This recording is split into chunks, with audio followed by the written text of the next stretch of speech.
Hey everybody, welcome back to my channel. I'm DJ Vinyl Vertigo, and I hope I don't cough a lot today. Just getting over a cold. Um, just finishing, just getting, recuperating from a surgery too. I think you guys know that. It's Sunday night. Oh, it's actually Sunday morning, Saturday night, Sunday morning. And I'm not sleeping right now, so I'm up and I'm gonna talk to you for a few minutes just to tell you what I've been up to. I've been watching videos, a lot of people's videos, but I'll talk about that in another video. I just want to just get into the music, I guess. I've been listening to records, or trying to listen to records, um, while I've been off from work. It hasn't always been um, easy for me to do so because when you're in a lot of pain from surgery, it's really hard to concentrate on the music because you just want to either rest or sleep or whatever. And I thought that music was going to take me out of that, but the pain was pretty rough. So earlier this week, I wasn't listening to music. I wasn't even reading any books. I was going to read Bono's book, Surrender, and I wasn't able to do that either because I couldn't, just focus on what I was reading when I'm dealing with this pain. So I'm feeling better, but over the time, I was able to get a couple of records in here or there. So I got this record in about a month or so back. I think I got this from Mike, Jazz Bum Mike, from his auction with Maz. I think it was an auction that was with The Waxed, not with Maz. It was with The Wax a few weeks back, and this is really good. This is called Five Greatest Drummers. It's a Japanese press. It's got a nice little gatefold, pages. It's got all this kanji writing in it. So, and this has the Five Great Drummers. It's a Japanese.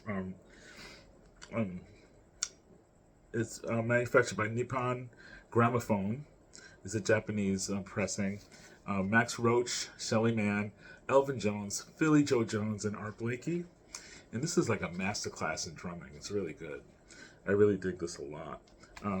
But I have to do more research to find out exactly who's playing what. I have a feeling I know who's doing what, but I've got to do some research to get like a translation so I can know, because the titles are there.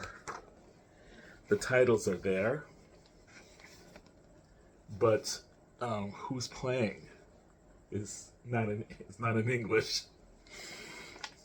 So I don't want to guess. I want to know for sure who's doing what. But I just want to thank Jasmine Mike for having this in his auction. I was able to get it relatively inexpensive with another record. I think it was another drumming record, I think, if I'm not mistaken. No, it was another one, Drum Session, another Japanese record, Drum Session, but I haven't checked that one out yet. So that's the first one I was listening to, and I was able to listen to that pretty well because it was mainly focused on the drumming, and so I was able to just like lay down and just let that wash over me. The next one I listened to, I pulled this out of my collection because I had not listened to it even though I bought it a while ago. And I was watching Melinda Murphy. She had gotten some VCLT on one of her videos, and this record came up. She said, oh, she really liked it, and it's Herbie Mann at the Village Gate. And I never listened to it, and I love the cover, and it's really good. And my favorite piece on here is Summertime. I love Coming Home Baby too. It's kind of like a upbeat kind of thing, but Summertime really smooth. This is very different for people who are familiar with Herbie Mann, they're pretty much familiar with his commercial stuff. This is more like traditional jazz.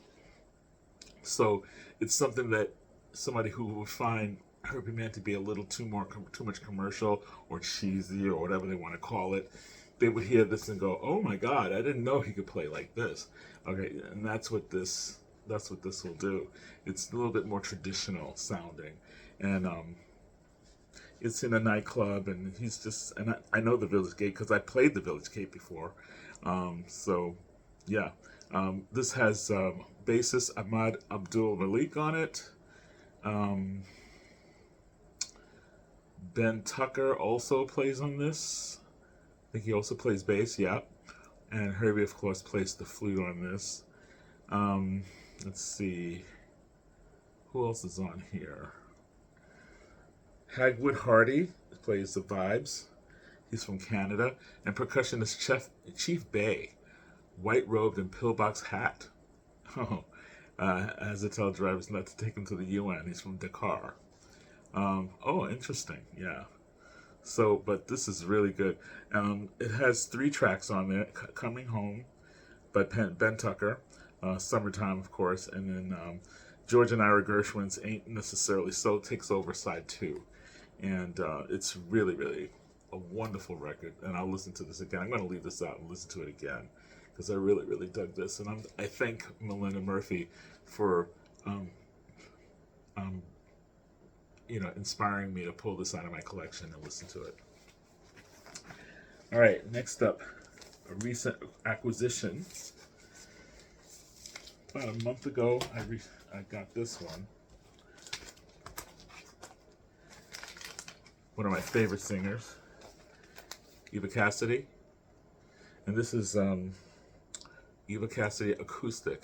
And it's basically songs that you can find on other albums of hers, but it's all her and guitar. That's it. It's a double disc, and it's just a beautiful record. It has all of her catalog is right there. But this is all acoustic stuff. This came out. When did they put this out? I don't know. I don't see a date on it.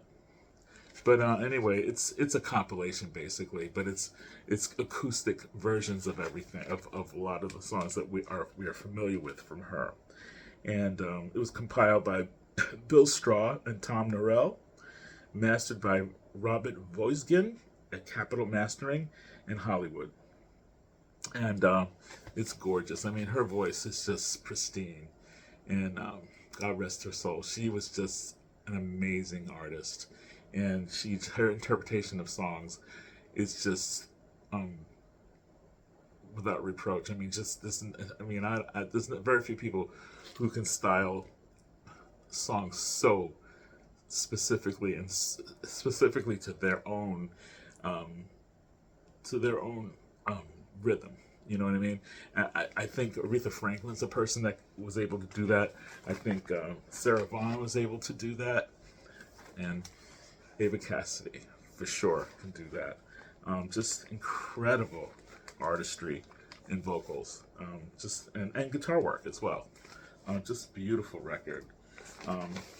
Some of the songs on here, I'll just read a few.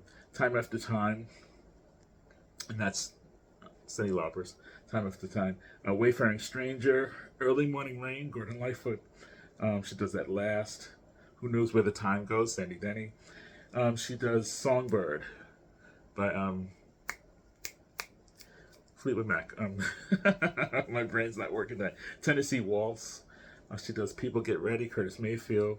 She also does True Colors. You Take My Breath Away.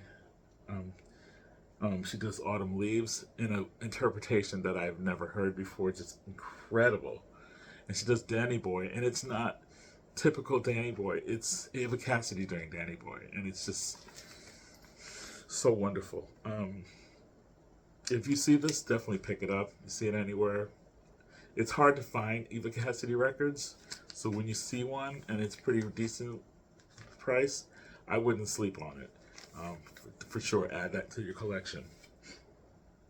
Yeah. That's all I have to say about that. Absolutely love it. Um, and that's all I'm going to say about that. Next up, this record I got, and I never really listened to it, and I'm finally glad that I checked it out. This is one of those Zamrock guys, Christy Zebi Tembo and Ngozi Family. My Ancestors is the name of the record. And this is just a fun record. This guy plays guitar, killer guitar, um, really good rock and roll, Zamrock basically. Chrissy Zebi Temple was born in Chingola 27 years ago. He started his music career as a drummer for the Scorpions, who became 3 years before and are now the Ngozi Family. Now Chrissy has recorded his solo album and hopes you'll enjoy listening to it. Listen to it. Just fabulous. And Tommy Mawali is on bass. Paul Ngozi is on guitar. And it's just wonderful. Wonderful. This is my introduction to my collection to Zamrock. I don't have anything else other than this. I have a CD by Witch, and that's about it. So this is a first for me. I mostly have the African stuff I have is either traditional or I have Afrobeat kind of stuff, Fela Kuti, things like that. Salif Keita, um, Thomas Mafuma, things like that. But Chrissy Zebi Tembo, this is my first, and it hopefully will not be my last. I really, really dig it. I love the song Fisherman on here and Feeling Good. Lonely Night is another one. Coffin Maker, another great song. But yeah, get a chance, you see this around, pick it up. It's a good one. Very happy with that. Next up, this is a record I've had for a while, and I listened to it once, and I listened to it while I was cooking the other day. And it's the late great Ryuichi Sakamoto, and this is called Async Remodels. This was done in 2018, not long before he passed away, I believe. And it's a gorgeous package. I love the packaging on this. Just beautiful stuff. He's known for his composing for scoring for films and stuff like that, but also he's done dance stuff. He's done classical. He does tonal work. This is a mixture of things. This has a little bit of classical, a little bit of experimental and dancey kind of stuff, but mostly it's just him playing piano, and there's some electronics on this as well, which I was surprised to hear, but it's really, really good. This is one of those records that you could just put on if you want to read a book, or if you just want to chill with a cup of coffee and just feel good. This will wash over you beautifully. It's just a wonderful. This is ear candy. I really, really dig this. Ryuichi Sakamoto from Electric Light, Yellow Magic Orchestra. Just amazing artists that will be missed, but these records will be here forever and ever. Yeah, Ryuichi Sakamoto, love him so much.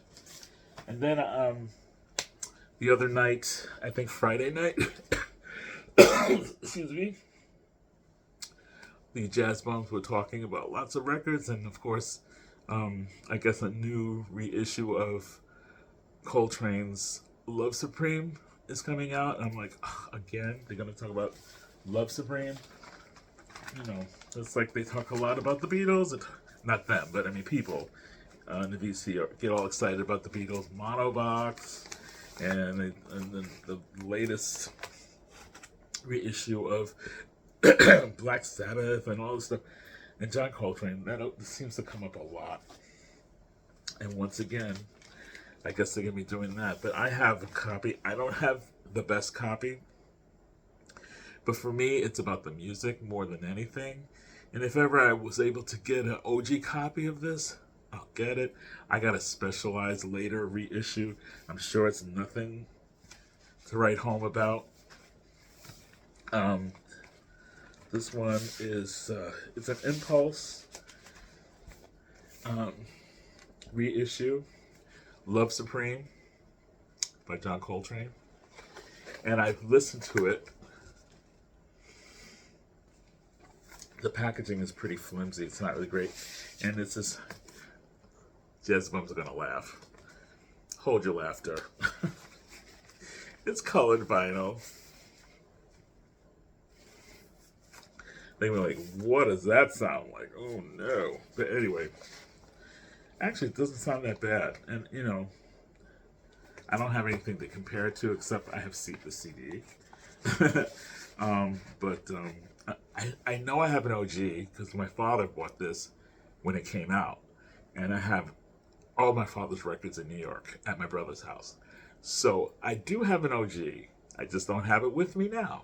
But this is what I have. So I'm not going to go out there trying to buy something or some reissue or some special, audio file because I have an OG. And my father took care of his records like a librarian. Okay? So there. Anyway, so I know I do have an OG in New York, but I have this now to listen to. And I actually haven't listened to it in a long time. And I remember the first time I listened to this, I didn't get it. Now I'm talking about years ago when I bought the CD. I just didn't get it. I was like, it's good, but it's a love supreme. I didn't get it. And I just wasn't ready for it. But upon additional listens, I understood where Coltrane was coming from, especially when I listened to other things that he's done and come back to it. Then I sat down and listened. And I said, yes, I understand why now this is the definitive recording of John Coltrane's works. This is what people pay attention to, people focus on and discuss. And this has been a roundtable discussion for so many people for so many years. And now I understand why. I get it. It has finally hit me. And I mean, not today, but I mean, it finally hit me back then. But I hadn't listened to it in a while. And I don't know why I've ignored it. I think because so many people talk about it so much that I said, oh, I'll listen to it one of these days. I finally pulled it out and listened to it. And I was like, this is gorgeous. And this is emotional. And it's just, it's a powerful piece. And it's one of those records that you have to listen from beginning to end. You can't just listen to one side and put it away. You've got to listen to the whole thing. It's a prayer. The whole thing is just it's an oral prayer. It's just incredible. So, Love Supreme. I get it. And again, this is not the best one, I'm sure. Discuss amongst yourselves. But I do have an OG somewhere, so that's the last time I'm going to say that about that. But Coltrane, Love Supreme. And finally, I picked up this at where did I pick this up at? I think I got this at the last record show I went to a couple months ago. Got it really cheap. This is Terence Blanchard and Donald Harrison. Donald Harrison plays alto C medley and soprano saxophones, and Terence Blanchard, of course, is he's from New Orleans and he plays trumpet. This record is called Black Pearl. Those are the guys right there. Get it? Black Pearl. All originals except for one Leonard Bernstein somewhere from West Side Story.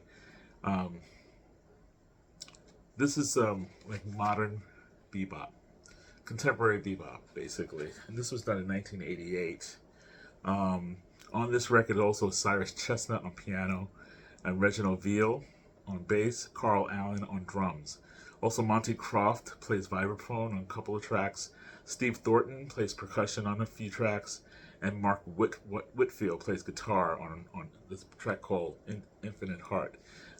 Also on this record, it opens with this piece written by Donald Harrison called Selim Sivad, it's kind of what do you call that? Not alliteration. It's he takes the name of Miles Davis and puts it backwards. So the first track, I'm believing that the first track is a tribute to Miles Davis because it's Miles Davis' name spelled backwards. Salim Sivad. Um, Terrence Blanchard does about one, two, I think there's three tracks that he wrote on here. He wrote the title track, Ninth Ward Strut, which makes sense because he's from Ninth Ward, and also the centerpiece, which is on the open side 2. The other tracks, Salim Sivad, Infinite Heart, which ends side 1, and then Dizzy Gillespie's Hands, Tony, and Birth of the Abstract are all written by Donald Harrison. They work really well together. This is a very smooth and fluid type of record. It's kind of a quieter type of bebop, but it's really, really good. Really well paced and really well arranged. This is produced by George Petit and recorded from January 22nd through the 30th in 1988 at Campo Cultural Center. Engineered by Tim Williams and yeah. Just very, very, it's a nice one. And I'm sure you can find this cheap anywhere. I got this very, very cheap. I don't think a lot of people know this record. I had not seen it before, but I'm sure it's not a rare record. I know that. But it's very good. And I like the photography. The photography on that's really nice. The only other thing I want to say is I have two acquisitions that I just got. One I got in the mail and one I picked up at one of my favorite record stores, Daddy Cool. I'm going to show you the Daddy Cool one first because it's easier to pick up. And this is a 20-year anniversary release remaster on vinyl for the first time. It's one of my bands that I'm promoting all the time is Lettuce. This is kind of like a jazzy funk jam band. Lettuce live in Tokyo. It's a double record. It's got about 10 tracks on here. And this came out last year. And they produced it themselves, I believe. Yeah. And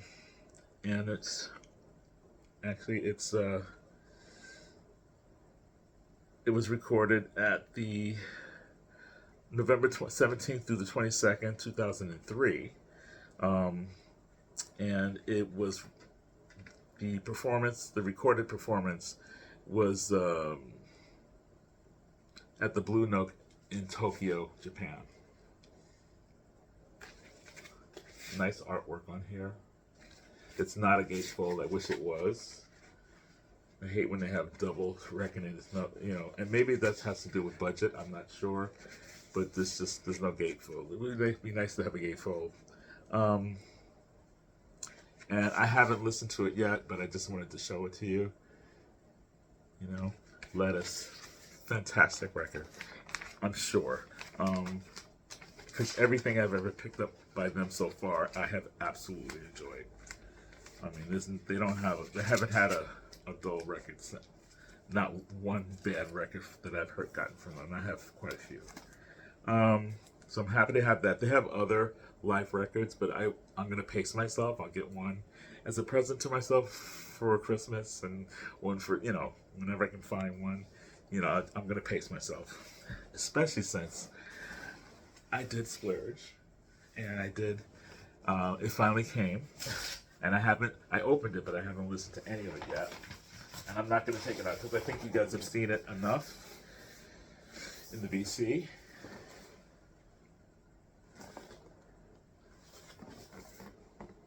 You know what this is, right? This is Tracks 2, Bruce Springsteen box. Very happy. I'm excited. I'm going to start listening to it next week. I wanted to be really focused on it, but I wanted to get all this pain stuff out of the way first. I don't want to equate my post surgery pain with this box set. So I'm holding off on listening to this. I'm gonna start listening to it next week when I'm feeling even better, when I can really focus.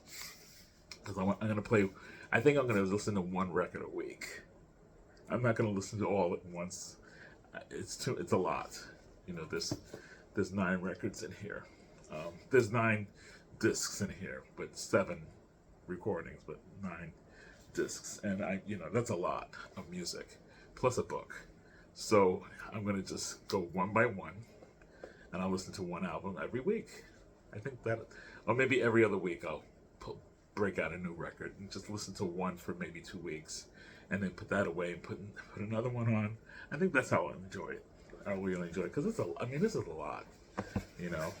So really excited that I have this. I'm putting it back in my bag for it because I don't want it to get all dinged up. Anyway, that's all I have to share with you right now. I think there's some other stuff coming in the mail for me from some auctions, but I haven't spent a lot of money on records recently. I've been trying to listen to what I have here, and so that way I can put stuff away or sell things. And I've actually I was able to, during the time I was here, I cleaned and listened to my duplicates. I think I talked about that in a previous video, and actually did a side-by-side thing, a shootout, I guess, for lack of a better word, shootout phrase, to see which of the duplicates I would keep. And so I was able to take those and get them out of here and get them ready for selling, which is really cool. And the ones I keep, I'll put them back in my collection. The only ones I have left that I have to do is this one. I haven't done this one yet. The Pretenders. I'm gonna do this one probably this week. Do a shootout of these and figure out which one I'm gonna keep. And that'll take care of that. I'm sure there's others here that I have to go through, but I've been going through a lot of records, and I've been getting rid of a few. So I'm really feeling good about that. It's still tight, so I have a lot more work to do. I also have CDs I need to go through as well, because I think there's a lot of those that are going to go. And that's it. It's under half an hour, which is really good. Anyway, I've been watching the 40th anniversary of Live Aid. I watched a lot of it today. It was really fun, really fun. And I might do a video talking about that, because I did see it when it first happened. I was around when it happened. I was living in New York. So it's a lot of memories there, but there's some things I don't remember that I watched and I said, I saw this before? Wow, I don't remember this. Anyway, that's it for now. Have a good evening or a good morning, and keep listening to great music, and be kind to one another. All right, take care, guys.